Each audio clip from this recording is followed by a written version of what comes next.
आज हम फिर आप सबों के बीच में यूनिट डिजिट का क्वेश्चन लेकर के आए हुए हैं जो कि 2022 में पूछा गया है एसएससी सीपीओ में। क्वेश्चन क्या बोला कि the least common multiple of X and Y is 441 and their greatest common factor is 7 if X equal to 49 find Y. तो दो संख्याओं का गुणनफल हम जानते हैं कि एचसीएफ इंटू एलसीएम होता है। यानी मान लेते हैं कि पहला संख्या आपके पास एक्स हो गया और दूसरा संख्या वाई हो गया और एचसीएफ गुना एलसीएम यानी ये दोनों दिया हुआ है। ठीक है, तो x बराबर भी दिया हुआ है। x बराबर कितना दिया हुआ है? x बराबर आपके पास जाकर के ये है, x बराबर दिया हुआ है 49। इसका यूनिट डिजिट 9 लीजिए, इसका यूनिट डिजिट 9 और y हमको निकालना है, y के प्लेस में। अब देखिए, अब HCF into LCM, HCF into LCM में आप यूनिट डिजिट ले लीजिएगा। अब इनका यूनिट डिजिट कितना हो गया? 1 हो गया, तो आप चलिए 1 लीजिए। और एलसीएम का यूनिट डिजिट कितना हो गया? आपके पास ये 7 दिया हुआ, ये 7 दिया है।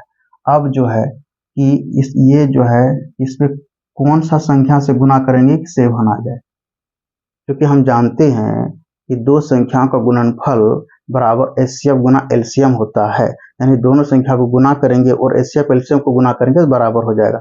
लेकिन यहाँ हम यूनिट डिजिट केवल ले रहे हैं, तो आप कहिएगा कि अगर 6 से गुना करेंगे तो 7 के बराबर नहीं होगा, ये ऑप्शन नहीं होगा।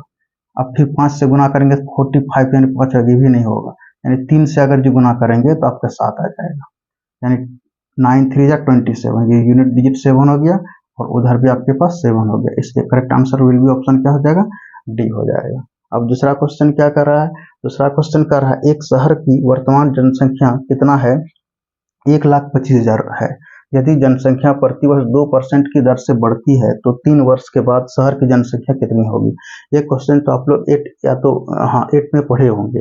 ये 2% का मतलब क्या हुआ? अगर हम पूछें कि 2% का मतलब क्या होगा तो आप कहिएगा कि सर 2/100। अगर इसको काटेंगे तो कितना होगा? 1/50। यानी इंक्रीज हो रहा है, यानी क्या करेंगे? दोनों को ऐड करेंगे, दोनों को ऐड कर दीजिए तो कितना हो जाएगा? 51/50 हो जाएगा। लेकिन कितना वर्षों में बोला है? 3 वर्षों में बोला है। अब जो है कि आप जो है कि यहाँ 51/50 यहाँ पर क्यूब कर दीजिएगा। और जनसंख्या कितना था? तो जनसंख्या है आपके पास 1,25,000। ये यानी आप यहाँ लिखिए 1,25,000, 1 2 3। तो आप कहिएगा कि अगर यदि हम 1 2 5 इसको जरा तोड़ देते हैं वर्ड को, इसको 3 बार लिखेंगे, 1 2 3 लिखेंगे।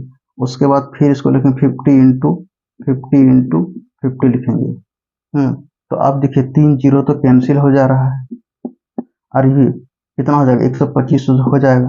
ये तो सीधे कट गया।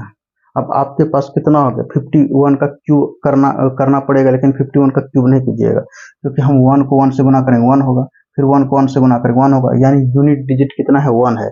यानी यूनिट डिजिट 1 है, फिर 1 है, फिर 1 है, तीनों को अगर गुना करेंगे तो 1 होगा। तो ऑप्शन पे आप नजर दौड़ाइए, किस ऑप्शन में यूनिट डिजिट पे आप 1 है और जिस ऑप्शन में 1 होगा वही होगा आपका आंसर।